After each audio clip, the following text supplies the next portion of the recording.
ముందుగా దేవునికి స్తోత్రాలు చెల్లిద్దాం. కూడి వచ్చిన సంఘస్థులకు, ఆన్లైన్ ద్వారా యూట్యూబ్ ద్వారా వింటున్న దేవుళ్ళందరూ కూడా యేసుక్రీస్తు నామమున వందనాలు. దేవుని బిడ్డలారా, దేవుని మహాకృపను బట్టి మనమంతా ఈ విధంగా సంఘంగా కూడుకొని మరొక గొప్ప అంశాన్ని పరిశుద్ధ గ్రంథం నుంచి నేర్చుకుని ఆలోచించి దాన్ని దయచేస్తున్న తండ్రికి యేసుక్రీస్తు ద్వారా కృతజ్ఞతలు చెల్లిద్దాం. ఆమేన్. ఈరోజు దేవుడు సంఘాన్ని ఆన్లైన్ ద్వారా యూట్యూబ్ ద్వారా వింటున్న ప్రతి ఒక్క బిడ్డని ప్రేమించి మనందరి కోసం ఏర్పాటు చేసిన అంశం క్రీస్తు యేసు రాకడలో కనిపించే విచిత్రమైన చెట్టు. క్రీస్తు యేసు రాకడలో కనిపించే విచిత్రమైన చెట్టు. చూడండి దేవుని వాళ్ళారా, ఈ మధ్య ఎక్కువగా చాలామంది నోటి నుంచి వినపడుతున్న మాట, థియాలజీ తెలియాలండి సేవకులకు అని మాట్లాడుతూ ఉన్నారు. థియాలజీ అనేది ఏదో కాదో, నీవు నేను సేవకులుగా చెప్పిన సంగతులే ఆ థియాలజీ. బైబిల్ తెలియాలి. పౌలు గారు ఏ థియాలజీ నేర్చుకున్నాడండి? నేను ఎవరి దగ్గర నేర్చుకోలేదు అంటాడు పౌలు గారు. తెలియవలసింది థియాలజీ కాదు, బైబిల్ తెలియాలి. అందుకే దేవుడు అంటాడు, నేను పరిశుద్ధులనై ఉన్న ప్రకారము మీరు కూడా పరిశుద్ధులుగా ఉండాలి అంటాడు.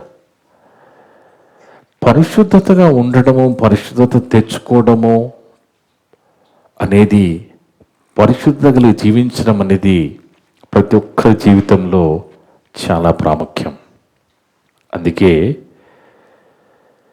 పేతురు పత్రికలో రాయబడిన మాట, 1 పేతురు పత్రిక 1వ అధ్యాయము 14వ వచనం, నేను పరిశుద్ధుడనై ఉన్నాను కనుక మీరు కూడా పరిశుద్ధులై ఉండుడి. దేవుడు నేను పరిశుద్ధుడనై ఉన్నాను, మీరు కూడా పరిశుద్ధులుగా ఉండాలి. అర్థమవుతుందండి? అదే దేవుడు మనందరి నుంచి కోరుకుంటున్నాడు.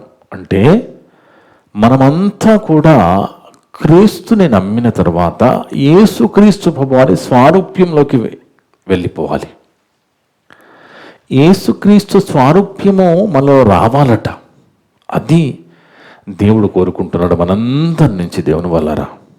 అందుకే ఈ మధ్య కాలంలో మనకు ఒక మాట వినబడుతూ ఉన్నది. బైబిల్లో సూర్యుడిని పెద్ద జ్యోతి అని, చంద్రుణ్ణి చిన్న జ్యోతి అని రాయబడి ఉన్నది. మరి చిన్న జ్యోతి అని రాయబడి ఉన్నది, కానీ మరి చంద్రుడు స్వయంగా ప్రకాశింపలేడు కదా, అది కూడా వీళ్ళకు తెలియదు అని ఒక ఆయన మాట్లాడుతూ ఉన్నాడు. ఒకసారి మనం ఎక్కడ రాయబడిందో చూస్తే ఆదికాండం 1వ అధ్యాయము 14 నుంచి 18 వరకు చదువుతూ ఆలోచిద్దాం. ఆదికాండము 1వ అధ్యాయము 14 నుంచి 18 వరకు. దేవుడు పగటిని రాత్రిని వేరుపరచున్నట్లు ఆకాశ విశాలమందు జ్యోతులు కలుగునుగాక అనియు, అవి సూచనలను కాలములను దిన సంవత్సరమును సూచించుటకై ఉండునుగాక అనియు, భూమి మీద వెలిగించుటకు అది ఆకాశ విశాలమందు జ్యోతులై ఉండునుగాక అనియో పలికాడు దేవుడు. ఆ ప్రకారం జరిగింది. చూడండి, దేవుడు ఆ 2 గొప్ప జ్యోతులు అనగా పగటిని ఏలుటకు పెద్ద జ్యోతి అనగా సూర్యుడు, రాత్రిని ఏలుటకు చిన్న జ్యోతి అనగా చంద్రుడు, నక్షత్రములను చేసెను. చూడండి దేవుని వాళ్ళారా, పెద్ద జ్యోతి చిన్న జ్యోతి, చిన్న జ్యోతి అంటున్నాడు, అలా రాయబడింది బైబిల్లో. కనీసం వీళ్ళకి మరి చంద్రుడు స్వయంగా ప్రకాశింపలేడని తెలియదన్నట్టుగా ఒక ఆయన మాట్లాడుతూ ఉన్నాడు. వాస్తవానికి దేవుని వల్లరా యోబు గ్రంథము 25వ అధ్యాయము, యోబు గ్రంథము 25వ అధ్యాయము 5వ వచనం చూస్తే బైబుల్ అనేది మహాజ్ఞానపు గని. బైబుల్లో పుట్టుక, మరణము, చావు, నరకము, పాతాళము, పరలోకము ప్రతిదీ కూడా బైబిల్లో రాయబడి ఉంటుంది. ఆయన దృష్టికి, దేవుని దృష్టికి, బాగా వినాలి. ఇప్పుడు మనందరికీ తెలుసు, చంద్రుడు స్వయంగా ప్రకాశింపలేడు, చంద్రుడు స్వయంగా వెలిగియలేడు. సూర్యుని యొక్క వెలుగు చంద్రుని మీద పడినప్పుడు మాత్రమే అది వెలిగివ్వగలుగుతుంది. ఇది మనందరికీ తెలుసు కదా. అయితే ఆయన దృష్టికి ఆ దేవుని దృష్టికి చంద్రుడు కాంతి కలవాడు కాడు. అదేంది నువ్వు ఆ జ్యోతి అని రాయబడి ఉంది, వీళ్ళకి ఇది తెలియదు అంటే దేవుడు చెప్పాడు కదా, చంద్రుడు కాంతి కలవాడు కాదు అంటే వాస్తవానికి సూర్యుని యొక్క వెలుగు చంద్రుని మీద పడి అది వెలిగిస్తుంది తప్ప డైరెక్ట్గా చంద్రుడు స్వయంగా వెలిగివ్వలేడు. చూడండి, మనం ఎండలో నిలబడి ఒక అద్దాన్ని తీసుకొని ఇట్లా పెడితే గోడ మీద అది పడుతుంది కదా, ఒక వెలుగులాగా గోడ మీద పడుతుంది. వాస్తవానికి వెలుగు ఎక్కడున్నది?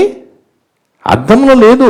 సూర్యుని యొక్క వెలుగు అద్దం మీద పడింది కాబట్టి అక్కడ చిన్న డాట్లా కనబడుతున్నది. అదేవిధంగా సూర్యుని యొక్క వెలుగు చంద్రుని మీద పడుతుంది కాబట్టే అది వెలిగగలుగుతుంది.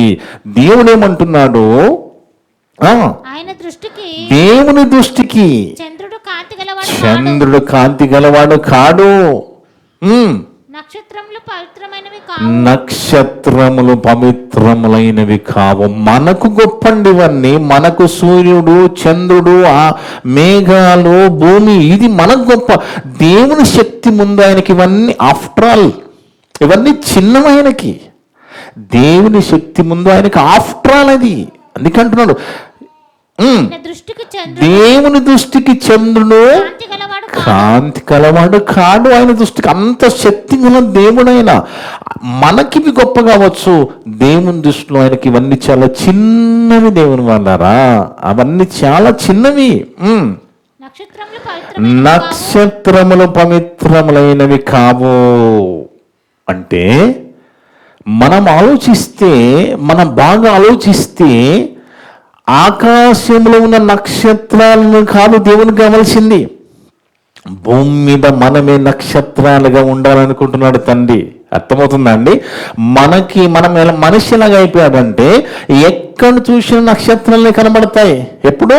డిసెంబర్ నెల రాగానే అందరూ స్టాళ్ళు కట్టుకుంటారు, దాంట్లో భక్తి ఉండదు. కానీ అందరూ ఏదేదో మరి డ్యాన్సులు, స్కిట్లు ఇలాంటి ఎన్నో చేసుకుంటూ నక్షత్రాలు కడతారు. కానీ దేవుడు కోరుకుంటుంది మనమే నక్షత్రాలుగా ఉండాలని. ఆకాశం నక్షత్రాలను మనం చూస్తున్నాము, మనమే నక్షత్రాలు కడుతున్నాము. కానీ దేవుడు అంటున్నాడు మీరే నక్షత్రాలుగా ఉండాలరా, మీరే నక్షత్రాలుగా జ్యోతుల్లాగా వెలగాలంటున్నాడు దేవుడు. అందుకే చూడండి, ఎప్పుడైతే ప్రారంభంలో దేవుడు దీవించాడో, ఆదామములను దీవించినప్పుడు రాయబడిన మాట ఆదికాండం 1వ అధ్యాయం 28వ వచనంలో, ఆదికాండం 1వ అధ్యాయం 28వ వచనం చదువుకుంటే దేవుని వలన దేవుడు వారిని ఆశీర్వదించి, రోజు పిల్లలు పుట్టడం అనేది ఆశీర్వాదం అని ఎవరు చెప్పుకోవడం లేదు, పుట్టేస్తున్నాను మాట్లాడుతున్నారు. పిల్లలు పుట్టడం అనేది దేవుని ఆశీర్వాదం కదా. అదే చూడండి, వారిని ఆశీర్వదించెను. ఏమని ఆశీర్వదిస్తున్నాడు? మీరు ఫలించి అభివృద్ధి పొంది విస్తరించి భూమిని నిండించి 4 చేస్తున్నారు. 4 ఈ 4 చూడండి ఏంటంట, మీరు ఫలించి అభివృద్ధి పొంది విస్తరించి భూమిని నిండించి ఈ మొదట నాలుగన్నీ వదిలేసి మానవుడు ఏం చేస్తున్నాడు? చివరగా రాయబడిన భూమిని లోపరుచుకోవడం అనేది చేస్తున్నాడు. మిగతా అన్ని కూడా పక్కకు పెట్టేశాడు. మీరు ఫలించాలి, అభివృద్ధి పొందాలి, విస్తరించాలి, భూమిని నిండించాలి అనేది అన్ని పక్కకు పెట్టి ఏం చేస్తున్నాడు? లోపరుచుకుంటున్నాడు భూమిని. ఎందుకు? భూమిని లోపరుచుకుంటే భూమిలో మెటల్ ఉంటుంది, ఆయిల్ ఉంటుంది, పెట్రోల్ ఉంటుంది, బంగారం ఉంటుంది. దీనికోసం లోపరుచుకుంటున్నాడు. దీనికోసం భూమిని స్వాధీనపరుచుకుంటున్నాడు. దీనికోసం భూమిని కొల్లగొడుతున్నాడు మనిషి. అంటే మనిషి అనేవాడు ఎలాంటి వాడంటే తనకు ఏది లాభమో అది చేయడానికి ముందుకెళ్తాడు. దేని వలన తనకి లాభమో అని అది చేస్తున్నాడు తప్ప దేవుడు చెప్పిన మొదటి 4 పక్కకు పెట్టేశాడు. ఏమని? మీరు ఫలించి అభివృద్ధి పొంది విస్తరించి భూమిని నిండించి, ఈ 4 పక్కకు పెట్టేశాడు మానవుడు. చివరిగా చెప్పబడిన మాటని మీరు భూమిని లోబర్చుకోండి అనేది మాత్రమే చేస్తున్నాడు. కనుకనే ఈరోజు భూమిని పంచేసుకున్న ఈ దేశాలన్నీ కూడా పంచేసుకొని బాడలు పెట్టేసుకున్నారు. సముద్రము, ఆకాశం అన్ని మనిషి పంచేసుకొని ఆ సరిహద్దులు గీసుకున్నాడు. ఇది నా సరిహద్దు, ఇది నీ సరిహద్దు అంటున్నాడు తప్ప దేవుడు చెప్పిన 4 పక్కకు పెట్టేశాడు మానవుడు. కానీ దేవుడు కోరుకుంటుంది ఏంటంటే దేవునిలో ఫలించాలి. దేవునిలో ఎంతమంది దేవునిలో ఫలిస్తున్నారు, ఎంతమంది దేవునిలో అభివృద్ధి పొందుతున్నారు, ఎంతమంది దేవునిలో విస్తరిస్తున్నారు. ఇవి చెయ్యకుండా మనిషి ఎలాగ తయారైపోతున్నాడో చూడండి. దేవుని అంటే దేవుడు కోరుకున్నదేమో ఆయనలో ఫలించమని, దేవుని కోసం విస్తరించమని దేవుని కోరిక అయితే, మనిషి అనేవాడు తనకి ఏది లాభమో అదే చేసుకుంటా వెళ్ళిపోతున్నాడు. అంటే ఎవరైనా ఒకరు టమాటోస్ అమ్ముతారు కదండి. ఈ టమాటోస్ అమ్మినప్పుడు తీసుకురాగానే మొదటగా మనం వెళ్ళామనుకోండి, మనం ఏం చేస్తాము? మంచి అన్నీ ఏరుకొని మిగతాయి పక్కన పెట్టేస్తాం. రెండవ వ్యక్తి వచ్చాడనుకో, దాంట్లో మంచివి ఏరుకొని వదిలేస్తాడు. 3వ వ్యక్తి ఇంకా దాంట్లో మంచి. 4వ వ్యక్తి వచ్చేసరికి ఏముంటుంది? అన్ని పుచ్చులు ఉంటాయి కాబట్టి నాకు వద్దు అని పక్కదానికి వెళ్ళిపోతాడు. అలాంటి వ్యక్తిత్వం కలిగిన వాడు మనిషి. అర్థమవుతుందండి? వాస్తవానికి వంకాయ అనేది తొడుమ తీసేసి మనం వంకాయను వండుకుంటాం, కానీ తొడుమ లేకుండా వంకాయ రాదు. అర్థమవుతుందండి? అలాగే ఉల్లిపాయలు ఉంటాయి కదా, ఆ ఉల్లిది అదంతా తీసేసి పాయలు మాత్రమే ఉంచుకుంటాం, కానీ అది ప్రారంభంలో ఉన్న ఉల్లి లేకుండా పాయలు ఉండవు కదా. అందుకే దేవుడు అంటున్నాడు, మీరు నాలో ఫలించాలి, మీరు నాకు నక్షత్రాలాగా ఉండాలని దేవుని కొరకైతే మనిషి అనేవాడు తనకి ఏది లాభమో ఏది మేలో అది చేసుకుంటూ వెళ్ళిపోతున్నాడు దేవుని వల్ల. అందుకే ఒక మాట మనం చూస్తే మన సబ్జెక్టు ఏంటండి? క్రీస్తు యేసు రాకడలో కనిపించే విచిత్రమైన చెట్టు. ఒకసారి ప్రభువారు భూమి మీద ఉన్నప్పుడు మార్గములు వెళ్తా ఉన్నారు. ఆ మార్గము వెళ్తున్నప్పుడు అక్కడ ఒక అంజూరపు చెట్టు ఉన్నది. ఒక అంజూరపు చెట్టును చూశాడు. ఆ అంజూరపు చెట్టు దగ్గరికి వెళ్ళాడు. ఆ వెళ్ళినప్పుడు చెట్టు మాత్రం ఉన్నది, కాయలు లేవట. అది అక్కడ మాట్లాడుతున్నాడు. చూడండి, మార్కు సువార్త 11వ అధ్యాయము 12 నుంచి 14 వరకు. మరునాడు వారు బెతనియా నుండి వెళ్ళుచుండగా యేసు ప్రభువారికి ఆకలైందట. ఆకులు గల ఒక అంజూరపు చెట్టును చూశారట. దూరం నుంచి చూశాడట. దాని మీద ఏమైనా దొరుకుతాయేమనుకొని ఆ చెట్టు దగ్గరికి వెళ్ళారట యేసుక్రీస్తు ప్రభువారు. ఆ చెట్టు ఎవరనుకుంటున్నారండి? మనమే. మొదటి రాకల్లో యేసు ప్రభువారు అలాంటి చెట్టుని గమనించాడు. రెండవ రాకల్లో కూడా అలాంటి చెట్టులు. ఎలాంటి చెట్టులు? కాయలు కలిగిన చెట్ల, ఆకులు మాత్రమే ఉన్న చెట్ల. మొదటి రాకడలో ప్రభువారు చూసిందే రెండవ రాకడలో కూడా చూడబోతున్నాడు. అందుకే ఆ ప్రభువారు మార్గంలో వెళుతున్నట. బెతనియా నుంచి అక్కడ ఒక అంజూరపు చెట్టు ఉన్నది, అక్కడికి వెళ్ళాడు. ఆకులు ఉన్నాయట.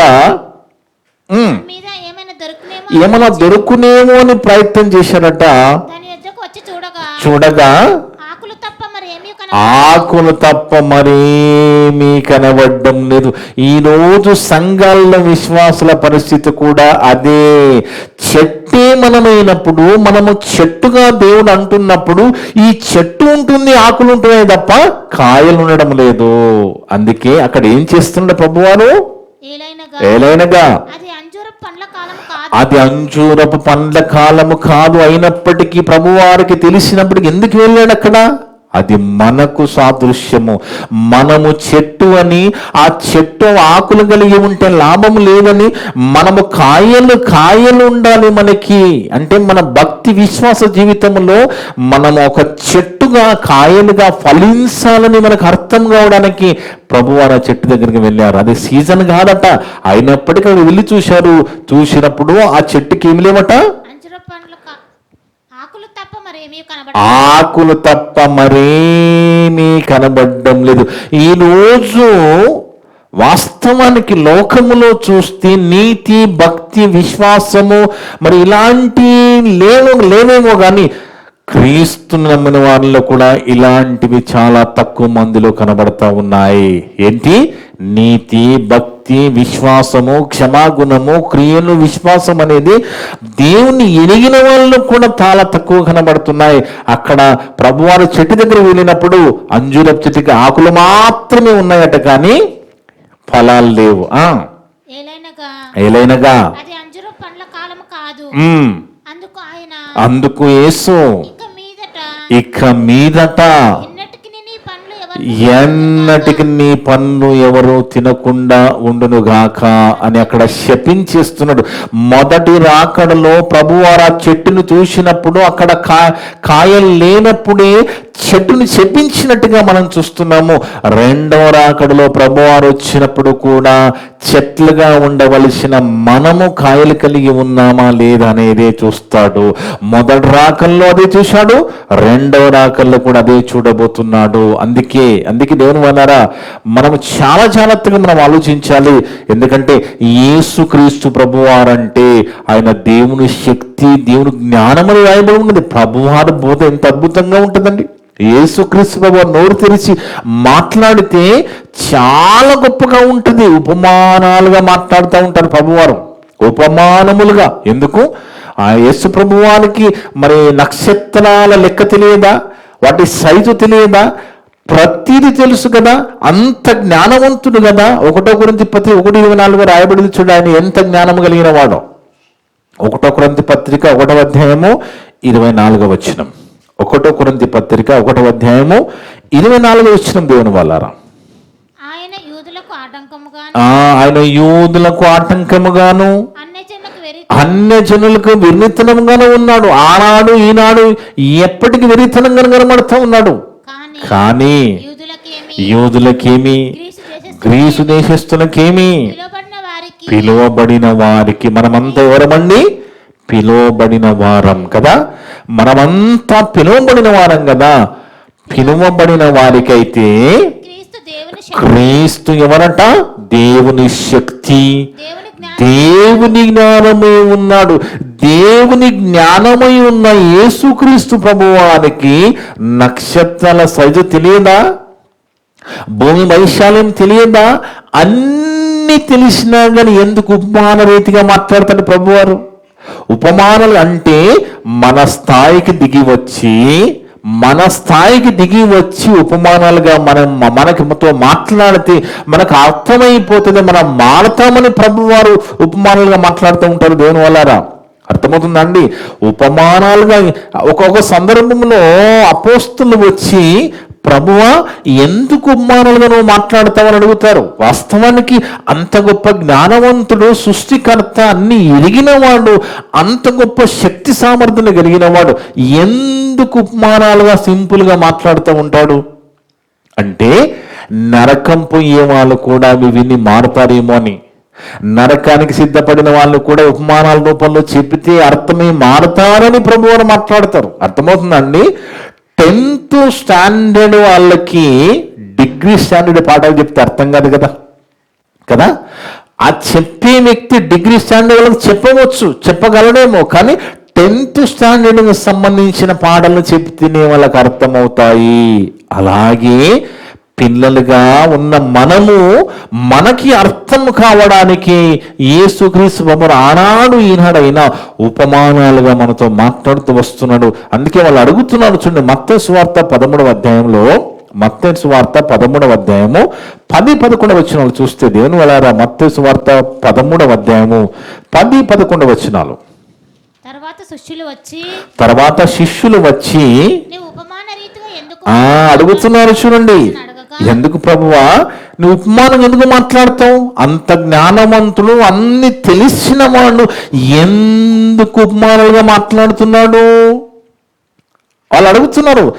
అందుకు ఆ తర్వాత శిష్యులు వచ్చి నీవు ఉపమాన రీతిగా ఎందుకు వారితో మాట్లాడుచున్నావని ఆయనను అడగగా యేసు ప్రభు వారు ఇలాగంటున్నారు. ఏమని? పరలోక రాజ్య మర్మములు ఎరుగుట మీకు అనుగ్రహింపబడును. నాతోడు తిరుగుతున్నారు, నా మాటలు వింటున్నారు, నా మాటలు మీకు అర్థమవుతున్నాయి, మీరు గ్రహించగలుగుతున్నాను, కానీ వాళ్ళకి అర్థం కావడం లేదు. అదే అంటున్నాడు, పరలోక రాజ్య మర్మములు ఎరుగుట మీకు అనుగ్రహింపబడి ఉన్నది, కానీ వారికి అనుగ్రహింపబడలేదు. అంటే వాళ్ళు గ్రహించలేకపోతున్నారు. కాబట్టి నరకానికి సిద్ధపడిన వారినైనా ఉపమాలుగా అయినా చెప్పితే వాళ్ళు మారి పరలోకం వస్తారేమో అని ప్రభువారు ప్రయత్నం చేస్తున్నారండి. ఆనాటి నుంచి ఈనాటి వరకు మొదటి నుంచి కూడా దేవుడు ఎలాగైనా ప్రతి మానవుణ్ణి పాపాలను తప్పించి పరలోకం తీసుకుపోవడానికి ప్రయత్నం చేస్తూ ఉన్నాడు, చేస్తూ ఉంటాడు ఎలాగైనా. అందుకే ఇంత స్థాయికి, మన స్థాయికి వచ్చి ఉపమాన రీతిగా మాట్లాడుతున్నారు ప్రభువారు. ఆనాడు శిష్యులకు అర్థమవుతుంది, ఎందుకంటే ప్రభువారితో తిరుగుతున్నారు, బోధలు వింటున్నారు, గ్రహిస్తున్నారు, కానీ అక్కడ ఉన్న వాళ్ళకి అర్థం కావడం లేదు కాబట్టి ఉపమాన రీతిగా మాట్లాడుతున్నానని చెప్తున్నారు దేవుని వల్లరా. అందుకే దేవుని వల్లరా మనం బాగా ఆలోచిస్తే బైబిల్లో మనల్ని కూడా దేవుళ్ళుగా రాయబడి ఉంటుంది. వాక్యం ఎవరికి వచ్చున్న వాళ్ళే దేవుళ్ళని కూడా బైబిల్లో ఉంటుంది. వాస్తవానికి మనము కూడా దేవుళ్ళు అంటే తండ్రి దేవుడు అంత శక్తి, యేసు ప్రభువారు ఉన్నకున్న శక్తి, పరిశుద్ధ శక్తి మనకుందని కాదని దాని అర్థమవుతుందండి. దేవుని కుటుంబంలో మనమంతా సభ్యులమని, ఆ తండ్రికున్న శక్తి, ఆ ప్రభువుకున్న శక్తి, పరిశుద్ధాత్మకున్న శక్తి మనకుందని కాదు దాని అర్థం. ఎందుకంటే దేవుని వల్లరా, ఎందుకంటే తండ్రి అయిన దేవుడు తన ఆత్మని విభజించి మనలో పెట్టాడు కదా. మనమంతా ఆత్మలుగా ఉన్నాం కదా, కానీ మనం ఆత్మలుగా ఉన్నాము, శరీరంలో ఆత్మని విభజించి మనలోకి పంపించాడు, శరీరంలోకి పంపించాడు. కానీ మనకున్న శరీరం ఏంటి అంటే పాప స్వభావము కలిగిన శరీరం మనకిచ్చాడు తండ్రి. అర్థమవుతుందండి? తండ్రికి శరీరం ఉండదు, దేవునికి శరీరం ఉండదు, తండ్రి దేవునికి. కానీ మనకి ఎలాంటి శరీరం ఇచ్చాడు? పాప స్వభావము కలిగిన శరీరాన్ని మనకి ఇచ్చాడు. అర్థమవుతుందండి? కానీ తండ్రికి శరీరం ఉండదు, ఆయన పాపం చేసే అవకాశం లేదు, పాపము చేయడు. ఎందుకంటే ఆయన పరిశుద్ధుడు, ఆయన దేవుడు కనుక పాపము చేయడు. కానీ మనం పాపం చేస్తాం. ఎందుకు చేస్తామంటే మనకిచ్చిన శరీరమే పాప స్వభావము గల శరీరాన్ని దేవుడు మనకిచ్చాడు. అందుకే అలాంటి శరీరం పొందుకున్న మనలోకి పరిశుద్ధాత్మ దేవుని పంపించి ఇక మీదట పాపము లేకుండా పరిశుద్ధులుగా బతికిరమ్మని చెప్తున్నాడు. అందుకే ప్రభువారండి భూమి మీదకు వచ్చి ప్రాణం పెట్టాడు కదా, రక్తం చిందించాడు కదా. అందుకే తన కృప చేత, తన దయచేత ఎలాగైనా మనల్ని పరలోకం తీసుకువెళ్ళడానికి ప్రయత్నం చేస్తున్నాడు యేసుక్రీస్తు ప్రభువారు. అర్థమవుతుందండి? అంతటా అందరూ మానవలసి పొందాలి, అందరూ పరలోకం రావాలని దేవుడు ఎదురు చూస్తున్నాడు. కానీ అందరూ వస్తారా? అందరు పట్టించుకోరు. అందుకే దేవుని వల్లరా మనమంతా ఫలించే చెట్లుగా ఉండాలి, ఫలమిచ్చే చెట్లుగా మనం ఉండాలి. అంటే కాయలు కాసే చెట్లుగా మనం ఉండాలి. కాల్సమడే పరిస్థితిలో మనం ఉండకూడదు. మొదటి రాకల్లో మార్గంలో ప్రభువారు అదే చూశారు, రెండవ రాకల్లో కూడా అలాగే చూడబోతున్నారు. అలా చూస్తున్నప్పుడు అసలు ఎన్ని విచిత్రమైన చెట్లు కనబడతాయో యేసుక్రీస్తు ప్రభువారికి. ఎలాంటి విచిత్రమైన చెట్లు? అసలు కాయలే లేని చెట్లు ఎన్ని కనబడతాయి ప్రభువారు రెండవ రాకడలో. ఎన్ని విచిత్రమైన చెట్లు, కాయలు లేని ఎన్ని విచిత్రమైన చెట్లు ప్రభువారు చూస్తారో. అందుకే దేవుని వాళ్ళారా, సాతాను కొంతమంది కొన్ని బోధల ద్వారా కూడా తప్పుదారి పట్టిస్తుంది, మాయబోధలు చేస్తున్నారో మనం జాగ్రత్తగా ఉండాలి. వాస్తవానికి తండ్రి మనని ఎలా తయారు చేశాడు, మనకి ఎలాంటి శక్తి సామర్థ్యాలు ఇచ్చాడు అనేది ఒకసారి చూద్దాము. కీర్తనల గ్రంథం 8వ అధ్యాయంలో, కీర్తనల గ్రంథము 8వ అధ్యాయము, కీర్తనల గ్రంథము 8వ అధ్యాయము 3 నుంచి 8 వరకు చూస్తే, నీ చేతి పని అయిన దేవుని చేతి పని అయిన నీ ఆకాశములను నీవు కలగజేసిన చంద్ర నక్షత్రములను చూడగా అంటున్నాడు భక్తుడు. ఇక్కడ దావీదు భక్తుడు చూశాడు. ఏం చూశాడు? నీ చేతి పని అయిన దేవుని చేతి పైన ఆకాశములను చూశారట, దేవుడు కలగజేసిన చంద్ర నక్షత్రములు చూశారట. అప్పుడు నీవు మనుషుని ఆయనకు అనిపించింది అవి ఎంత గొప్పగా ఉన్నాయి, అవి ఎంత గొప్ప సూర్యుడు, ఎంత గొప్ప చంద్రుడు, ఎంత గొప్ప మరి నక్షత్రాలు. వాటిని చూసినప్పుడు ఆశ్చర్యం కలిగిందట. అలాంటి చూసినప్పుడు మనుషుని గురించి ఆలోచించినప్పుడు ఏమంటున్నాడు? నీవు మనుషుని నీవు అంత గొప్ప శక్తి సామర్థ్యాలు కలిగిన తండ్రి, అంత గొప్ప సూర్యుని తయారు చేశావు, అంత గొప్ప చంద్రుని తయారు చేశావు, అంత గొప్ప నక్షత్రాలను తయారు చేశావు కదా, మరి నీవు మనుషుని జ్ఞాపకం చేసుకోవడానికి మనుషుడు ఏ పాటి వాడు అసలు అంటున్నాడు అక్కడ. మనుషుని జ్ఞాపకం నీవు మనుషుని జ్ఞాపకం చేసుకుంటే వాడు ఏ పాటి వాడు? నీవు నరపుత్రుని నీవు నరపుత్రులు దర్శించడానికి వాడు ఏ పాటి వాడు? దేవుని కంటే వాడిని కొంచెం తక్కువ దేవుని కంటే వాడిని కొంచెం తక్కువనిగా. అర్థముందండి? దేవుని ఆత్మకున్న శక్తి అంత శక్తి మనకు లేదు. ఒకవేళ దేవుని ఆత్మ మనం దేవుళ్ళు అని అపార్థం చేసుకుంటే, అపార్థం అంటే మన దేవుళ్ళు అన్నాడు దేవుడు, కానీ దేవుళ్ళు అనగానే మనం దేవుడంత శక్తి అలాంటి ఆత్మ కలిగిన వాళ్ళం కాము. కనుకని దేవుడు ఏం చేశాడంటే దేవుని కంటే కొంచెము తక్కువనిగా చేశాడు మనందరినీ. ఒకవేళ దేవునంత శక్తి మనకి ఇచ్చి ఉంటే సాతాన్ని ఉరికిస్తాం కదా. సాతాను మన దగ్గరికి వచ్చి ఇలా మాయ చేస్తుందండి, వాడిని పరిగెత్తిస్తాం కదా, కొట్టి చంపేస్తాం కదా. కనుక దేవుడు ఏం చేశాట? దేవుని కంటే వాడిని కొంచెం తక్కువనిగా చేసి ఉన్నావు, మహిమా ప్రభావములతో వానికి కీటం ధరింపజేసి ఉన్నావు. ఎవరికి? మనుషులకి. ఇవన్నీ ఎందుకు చేశాడు? తన ఆత్మను విభజించి మనకిచ్చాడు. కానీ అంత శక్తి మనకు లేదు. ఎందుకంటే మనం శరీరం కలిగి ఉన్నాము, శరీరంలోకి ఆత్మను ప్రవేశింపబెట్టాడు. మన దేవుని కంటే కొంచెం తక్కువగా మనల్ని చేశాడు. చేసిన దేవుడు మహిమా కిరీటములతో ధరింపజేశారట. దేవుని చేతి పనులు అన్నిటి మీద అధికారం ఇచ్చాడు. మనకి లోబడుతుందంటే మన గొప్పతనం కాదు. ఈరోజు పెద్ద పెద్ద ఆకారం కలిగిన ముసళ్ళు, జంతువులు, పులులు, సింహాలు ఎందుకు లోబడుతున్నాయి అనుకుంటున్నారు? మనకు భయపడి కాదది, దేవుడు చేశాడు. ఏమని? దేవుని చేతి పనుల మీద వానికి అధికారం ఇచ్చి ఉన్నావు. గొర్రెలన్నీయో, ఎడ్లనన్నిటినీ, అడవి మృగములను, ఆకాశ పక్షులను, సముద్ర మత్స్యములను, సముద్ర మార్గములలో సంచరించు వాటన్నిటినీ మనుషుని యొక్క పాదముల కింద దేవుడు పెట్టాడు. గనుకని అవన్నీ మనకు లోబడుతున్నాయి. అది మన గొప్పతనం కాదు. అది అంత పెద్ద ఆకారం కలిగిన వారివి. విషసర్పాలు, అడవి మృగాలు, క్రూర మృగాలు, ఈ జంతువులన్నీ ఎందుకు లోబడుతున్నాయి మనిషికి? దేవుడు లోబడే విధంగా చేశాడు. దేవుడే లోబడే విధంగా చేశాడు కాబట్టి అవన్నీ లోబడుతున్నాయి. ఇవన్నీ ఎందుకు చేశాడు దేవుడు? మనము భూమి మీద ఫలించి అభివృద్ధి పొంది విస్తరించి ఈ భూమి నిండించి, అంటే మనము నక్షత్రాల్లాగా, కాయలు కాసే చెట్లలాగా మనం ఉండి నక్షత్రాల్లాగా ఉండాలి అని దేవుడు ఇవన్నీ మనకి చేస్తే మనమేం చేస్తున్నాము? మనిషి ఏం చేస్తున్నాడు?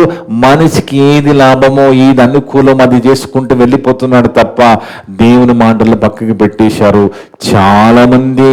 ఆదికాండము 9వ అధ్యాయం 2వ వచనం కూడా చదువుకుంటే, ఆదికాండము 9వ అధ్యాయం 2వ వచనం, ఆది కాండము 9వ అధ్యాయము 2వ వచనం. మీ భయమును మీ భయమును ఎవరికి పెట్టాడు? ఈ జంతువులకి, పక్షులకి, క్రూరముగాలకి, వీటన్నిటికీ మనిషి యొక్క భయం దేవుడు పెట్టాడట.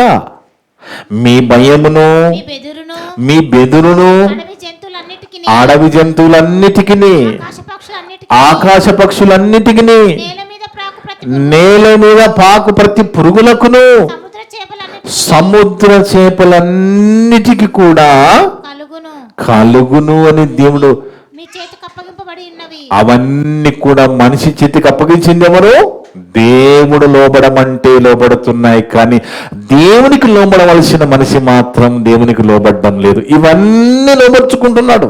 భూమిని ఆధీనం తీసేసుకున్నాడు, పనిచేసుకున్నాడు. ఎందుకంటే ఆ భూమిలో మెటల్స్ ఉన్నాయి, ఆ భూమిలో బంగారం ఉన్నది, ఆయిల్ ఉన్నది. ఇవన్నీ తొమ్మి తీసేసుకుంటున్నాడు, కానీ మనిషి దేవునికి లోబడడం లేదు. చూడండి, జంతువులు లోబడుతున్నాయి, పెద్ద పెద్ద పులులు లోబడుతున్నాయి, విష సర్పాలు లోబడుతున్నాయి, పక్షులు లోబడుతున్నాయి, మొసళ్ళు లోబడుతున్నాయి, పులులు సింహాలు లోబడుతున్నాయి. కానీ దేవునికి లోబడవలసిన మనిషి ఏమో దేవునికి లోబడకుండా బతుకుతున్నాడు. చూడండి, దేవుడు మనిషి ఎలాంటి వాడో చూడండి, మనిషి ఎంత మోసగాడో చూడండి దేవుని వాళ్ళారా. అందుకే మనందరినీ దేవుడు చెట్టులాగా నాటాడండి. మనమంతా ఎవరము? దేవుని దృష్టిలో చెట్లం. మనమంతా చెట్లుగా మనల్ని నాటినప్పుడు ఆ చెట్లకు కాయలు కాపిల్చుకోవచ్చింది మనమే. చెట్లుగా మనము నాటబడ్డామండి. నాటబడిన మనమే చెట్లు కాసే, ఆ చెట్లకి చెట్లైన మనమే కాయలు కాసేది కదా, మనం చూసుకోవాలి. అర్థమవుతుందండి? అవి మనమే చూసుకోవాలి. ఎందుకంటే ఒక మాట మనం చూస్తే చివరిగా మత్తయి సువార్త 5వ అధ్యాయంలో, మత్తయి సువార్త 5వ అధ్యాయము 8 నుంచి 12 వరకు చూస్తే దేవుని వల్లారా, మత్తయి సువార్త 5వ అధ్యాయము 8 నుంచి 12 వరకు. ఇక్కడ చెట్లుగా ఉన్న మనల్ని యేసుక్రీస్తు ప్రభు అంజూరపు చెట్టు గురించి అది సాదృశ్యం, అది సాదృశ్యంగా మనకి పెట్టాడు బైబిల్లో. ఆ ఏంటి సాదృశ్యం అంటే, కాయలు లేని చెట్టు, ఆకులు మాత్రమే కలిగిన చెట్టుని శపించేశాడు మొదటి రాకడలో. ఇప్పుడు చెట్లుగా మనల్ని ప్రభువు అని అంటున్నప్పుడు, ఆ చెట్లుగా ఉన్న మనము కాయలు లేకుండా ఆకులు మాత్రమే ఉంటే మనల్ని కూడా పరలోకము రానియడు. కానీ ఈరోజు ఎక్కువ సంఘాలలో ఎలాగున్నారంటే, చేప పిల్లలనేమో నీటిలో వేశారు, దానికి మేతేమో ఒడ్డునేశారండి. చేప పిల్లలు ఎక్కడున్నాయి? నీటిలో ఉన్నాయి, మేతనేమో ఒడ్డులో ఉన్నది. ఈరోజు సంఘాల పరిస్థితి అలాగే ఉన్నది. సరైన ఆత్మీయ ఆహారం అందడం లేదు. చేప పిల్లలేమో నీటిలో ఉన్నాయి, మేతేమో ఒడ్డున ఉన్నది. ఏం ప్రయోజనం లేదు కదా. అందుకే ఇప్పుడు కాయలు మనమే కాయాలి. అది మనము చెట్లుగా ఉన్న మనము కాయలు కాస్తేనే మనకి పరలోకం. మనం ఫలించాలి కదా, దేవుల్లో ఫలించాలి. అందుకే దేవుని వల్ల మనము కాయలు కాయడం అంటే ఏంటో తెలుసా? ఇప్పుడు మనము దేవుడు చూస్తున్న మనని ఒక వృక్షంగా దేవుడు నాటాడండి. వృక్షంగా నాటబడిన మనము కాయలు కాయడం అంటే ఏందో ప్రభువారు మాట్లాడుతున్నారు. మత్తయి సువార్త 5వ అధ్యాయము 8 నుంచి 12 వరకు. హృదయ శుద్ధి గలవారు ధనులు. వాళ్ళకు కాదు, మనకే. హృదయ శుద్ధి వాళ్ళకి అనకండి, హృదయ శుద్ధి మనకే. హృదయ శుద్ధి కలిగిన వారు ధన్యులు, వారు దేవుణ్ణి చూచెదరు. ఇది ఒక కాయ. హృదయ శుద్ధి కలిగి ఉండడం అనేది ఒక కాయ. సమాధానపరచువారు ధన్యులు, వారు దేవుని కుమారులు అనబడుతురు. ఇది చదవగానే వినపడగానే వెళ్ళిపోవాలి. ఇక మనం రంగంలోకి దిగిపోవాలి. మనము ఈ మాటలు మనకు వినబడుతున్న ఇమీడియట్గా రంగంలో దిగిపోవాలి. ఎందుకు? ఇవన్నీ కాయలు, ఇవన్నీ వృక్షాలుగా ఉన్న చెట్లుగా ఉన్న మనము కాయవలసిన కాయలు ఇవన్నీ. ఏంట కాయలు? హృదయ శుద్ధి గల వారు ధన్యులు, వారు దేవుని చూచెదరు. సమాధాన పరిచే విధంగా మనం ఉండాలి తప్ప గొడవలు పట్టే విధంగా విడదీసే విధంగా మనం ఉండకూడదు. మనం ఎంతసేపటికి సమాధాన పరుస్తూ ఉండాలి. అలా మనం సమాధాన పరిచేవాడిగా ఉంటున్నామంటే మనము కాయలు కాస్తున్నామని. సమాధానపరచువారు ధన్యులు, దేవుని కుమారులు అనబడుదురు. దేవుని కుమారులు అనబడుదురు. నీతి నిమిత్తం హింసింపబడువారు నీతి నిమిత్తము హింసింపబడువారు ధన్యులు. పరలోక రాజ్యము వారిది. పరలోక రాజ్యము వారిది. నీతి నిమిత్తం నేను హింసిస్తున్నారా? నువ్వు ధన్యుడము. నేనెవరో తిడుతున్నారా? నువ్వు ధన్యుడము. తిడితే ఆనందం ఏంటి? తిడితే ధన్యత ఏంటి అనుకుంటున్నారా? నా నిమిత్తం ఎవరైనా నిన్ను తిట్టారనుకోండి, ఎవరైనా నేను విధవ అంటే నువ్వు విధవన్నాను అనకూడదు. మనం విధవ అనగానే ఆ మాట పాకెట్లో వేసుకుని వెళ్ళిపోవాలి. ఎందుకు? కాయది. మనం చెట్టుగా ఉన్నప్పుడు పరలోకంలో కాసే కాయది. అది నా చదమ. నీతి నిమిత్తం హింసింపబడేవారు ధన్యులు. పరలోక రాజ్యము వారిది. పరలోక రాజ్యం ఇలాంటి వారిదేనట. తిట్టిపిచ్చుకునే వారిది పరలోక రాజ్యమట. హింసింపబడే వాళ్ళది పరలోక రాజ్యమట. సమాధాన పరిచే వాళ్ళది పరలోక రాజ్యం. ఇవన్నీ ఏంటనుకుంటున్నాను? మనము కాయవలసిన కాయలివి. మాటకి మాట అనకూడదు. మనము తిట్టకూడదు. నేను నిజంగా నువ్వు నిందింపబడ్డావా? నీకు ఒక కాయ కాసింది పరలోకంలో. అర్థముందండి? నువ్వు చెట్టుకు ఒక కాయ కాశావు. ఏ కాయలు లేకుండా మాటకి మాట అని తిట్టు దెబ్బకు దెబ్బ కొట్టుకుంటూ శేషం లేకుండా చాలా మంది సంఘాల్లో వెళ్ళిపోతున్నారు. అర్థముందండి?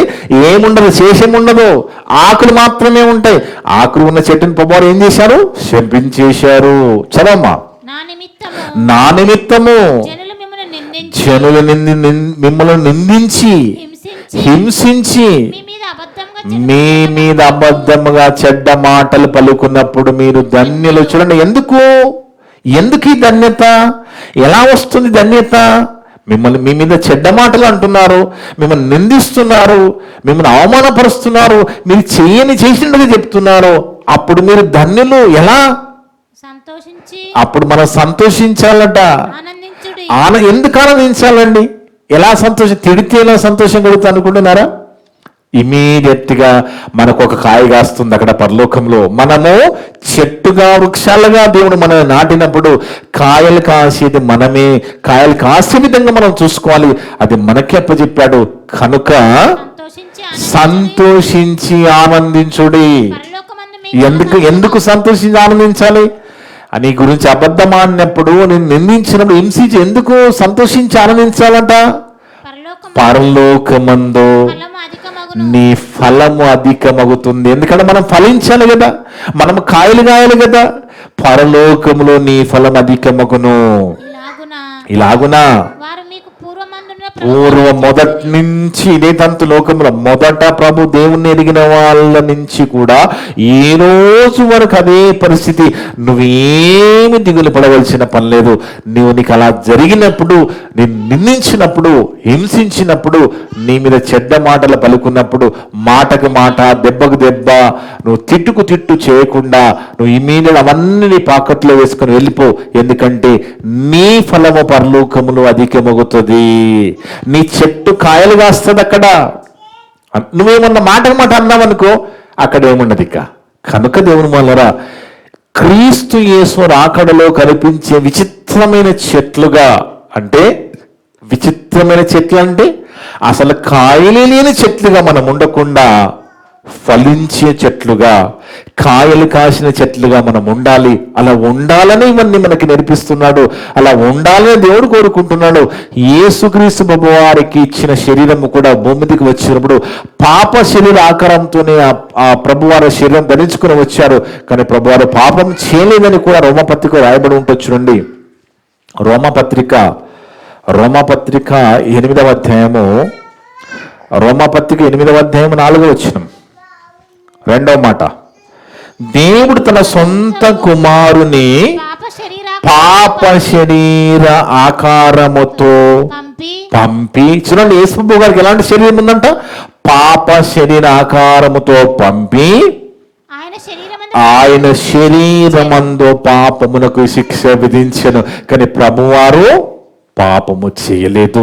ఈరోజు మనము కూడా పాప స్వభావం కలిగిన శరీరం కలిగి ఉన్నాము. కానీ పరిశుద్ధాత్మ దేవుణ్ణి మనకు వరంగా ఇచ్చి మనలోకి పంపించాడు తండ్రి.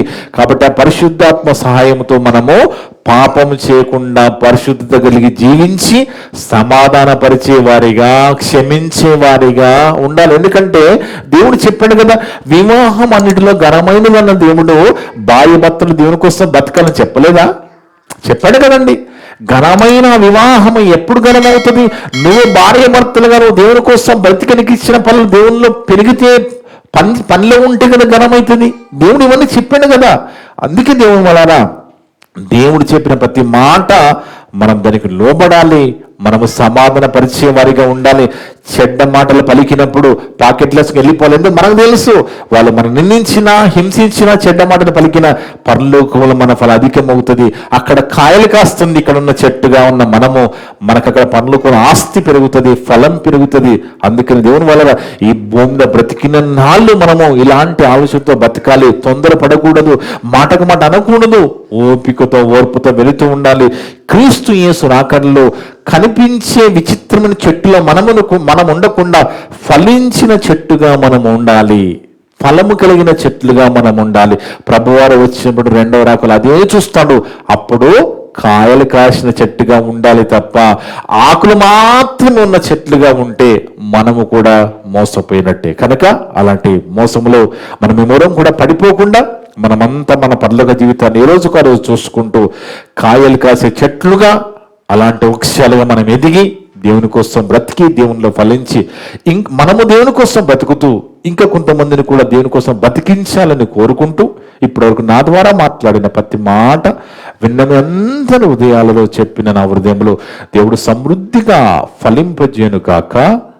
ఆమేన్. ప్రార్థన చేసుకుందాం. మమ్ములను మిక్కిలిగా ప్రేమించిన మా పరలోకపు తండ్రి, మీ యొక్క పరిశుద్ధమైన ఘనమైన నామమును బట్టి స్తుతులు స్తోత్రాలు నైనా. గొప్ప దేవుడు నైనా, గొప్ప మాటలు ఇది నన్ను మాతో మాట్లాడావు, మమ్మల్ని నేర్పించావు, బలపరిచావు, మమ్మల్ని ఆలోచింపచేసావు నైనా.